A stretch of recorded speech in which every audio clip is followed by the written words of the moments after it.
Selamat pagi Bapak dan Ibu, para devosan kerahiman ilahi. Bacaan hari ini dari buku harian Santa Faustina nomor 319 sampai dengan 321, 9 Agustus 1934. Tuguran pada Kamis Putih. Aku melaksanakan tuguranku mulai pukul 11 sampai tengah malam. Aku mempersembahkan tuguran ini untuk pertobatan orang-orang berdosa yang keras hati, khususnya untuk mereka yang telah kehilangan harapan akan kerahiman Allah. Aku merenungkan betapa beratnya Tuhan telah menderita dan betapa besar kasih yang Ia tunjukkan kepada kita. Aku juga merenungkan kenyataan bahwa kita masih belum percaya bahwa Allah sedemikian mengasihi kita. Ya Yesus, siapa yang dapat memahami hal ini? Betapa beratnya penderitaan yang harus ditanggung juru selamat kita. Bagaimana Ia dapat meyakinkan kita akan cintanya, kalau bahkan kematiannya tidak dapat meyakinkan kita? Aku memanggil seluruh surga untuk bergabung denganku dalam doa penyilihan kepada Tuhan atas sikap tidak tahu terima kasih dari sejumlah jiwa.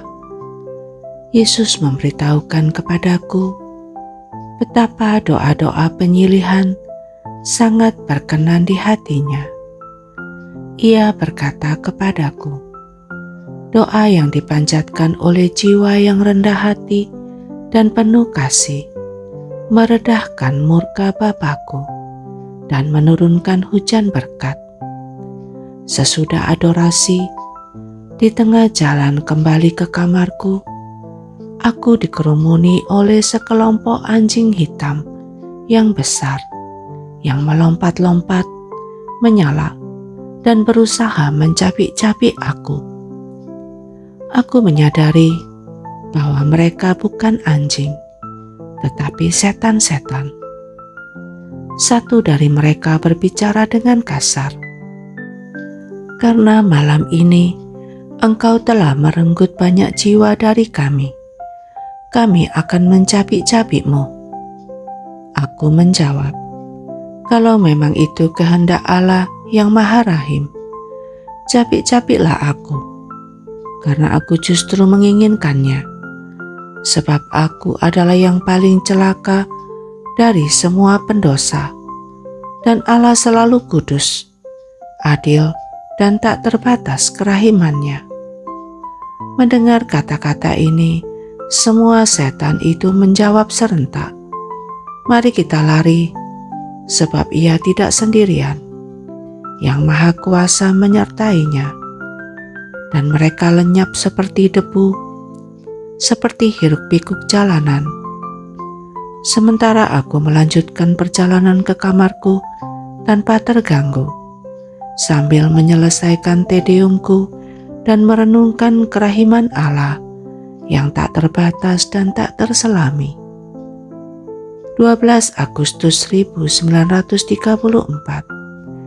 Sakit mendadak, penderitaan yang amat berat. Ini bukanlah kematian, tetapi suatu peralihan menuju kehidupan yang sejati. Namun penderitaan ini begitu berat, dan rasanya seperti kematian. Meskipun memberi kita kehidupan kekal, kematian itu mengerikan. Sekonyong-konyong aku jatuh sakit. Aku merasa sesak napas, kegelapan membayang di depan mataku. Anggota-anggota tubuhku semakin kaku, dan aku merasakan kekurangan napas yang mengerikan. Meskipun sebentar, sesak napas itu rasanya sedemikian lama. juga muncul suatu ketakutan yang aneh di samping pengharapan. Aku ingin menerima sakramen-sakramen terakhir, tetapi luar biasa sulit untuk mengaku dosa, meskipun aku ingin melakukannya. Orang tidak tahu apa yang ia katakan. Tanpa menyelesaikan yang satu, ia mulai mengatakan yang lain. Oh, semoga Allah menjaga agar tidak satu jiwa pun menangguhkan pengakuan dosa sampai saat terakhir. Aku memahami kekuatan besar dari kata-kata imam. Ketika kata-kata itu meluncur ke arah jiwa orang sakit. Ketika aku bertanya Bapak rohaniku, apakah aku siap untuk berdiri di hadapan Tuhan? Dan apakah aku dapat merasakan damai? Aku menerima jawaban. Suster dapat menikmati damai sepenuhnya. Bukan hanya sekarang, tetapi juga sesudah setiap pengakuan dosa mingguan. Sungguh besar rahmat ilahi yang menyertai kata-kata imam ini. Jiwaku merasakan kekuatan dan keberanian untuk bertempur. Yesus, Engkau andalanku.